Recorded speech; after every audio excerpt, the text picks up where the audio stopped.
58% आरक्षण की मांग कर रहे हैं। शेड्यूल कास्ट को 15% है, आदिवासी को 7.5% है, मुसलमान भाइयों को भी उनकी संख्या के अनुपात में चाहिए, सिखों को भी चाहिए, लिंगायतों को भी चाहिए, सबको चाहिए। हम तो यही कह रहे हैं जिसकी जितनी संख्या भारी उसकी उतनी हिस्सेदारी।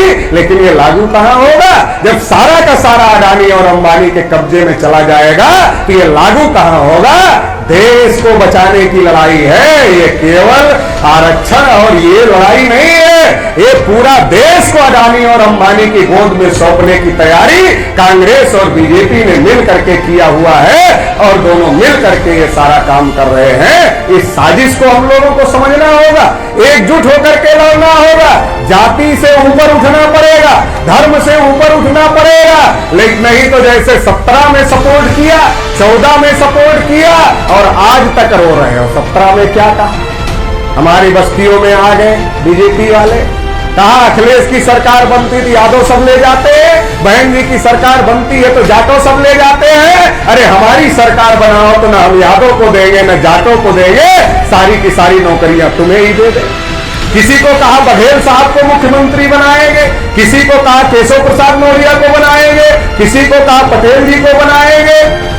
जहां गए उसकी बिरादरी का मुख्यमंत्री बनाने का वादा, सबका वोट लूट लिया और सबका वोट लूटने के बाद में योगी आदित्यनाथ को मठ से निकाल करके उत्तर प्रदेश का मुख्यमंत्री, और योगी आदित्यनाथ मुख्यमंत्री बन गए।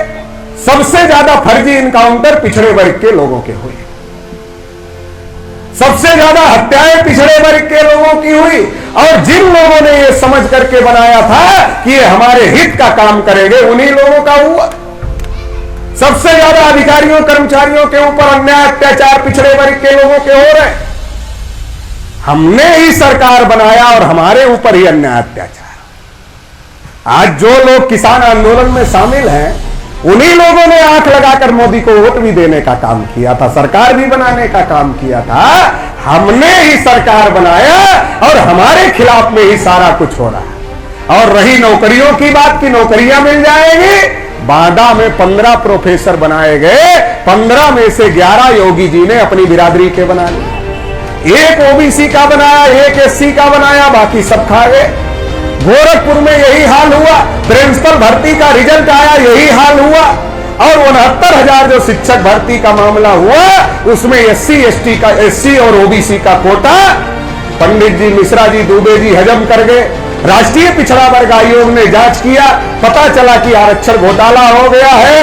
अब राष्ट्रीय पिछड़ा वर्ग आयोग जब प्रधानमंत्री जी ने संवैधानिक दर्जा दिया तो डंका पीटा ढोल लेकर के कि हमने पिछड़ों का बहुत बड़ा काम कर दिया, पिछड़ा वर्ग आयोग को संवैधानिक दर्जा दे दिया।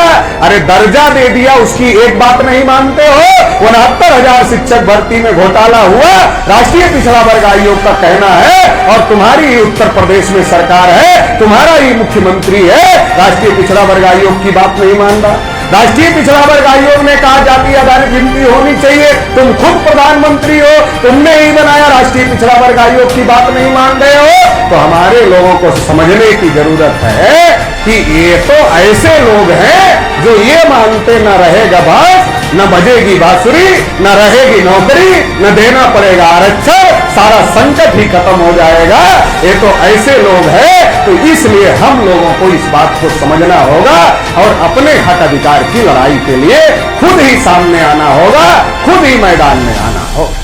पिछड़े वर्ग के लोग हाथी जैसी ताकत रखते हैं, जहां धक्का मारते हैं उसको तहस नहस कर सकते हैं। लेकिन समस्या यह है पिछड़े वर्ग के लोगों ने अपना पिलवान जिनको बना के रखा है, अपना महावत जिनको बना के रखा है, वो डायरेक्शन गलत दे रहे हैं। इसलिए पिछड़े वर्ग के लोगों को यह तय करना होगा अब हमारा महावत कोई दूसरा नहीं होगा, बल्कि हम खुद ही अपने महावत होंगे और अपनी लड़ाई को सही दिशा में लड़ने का काम करेंगे।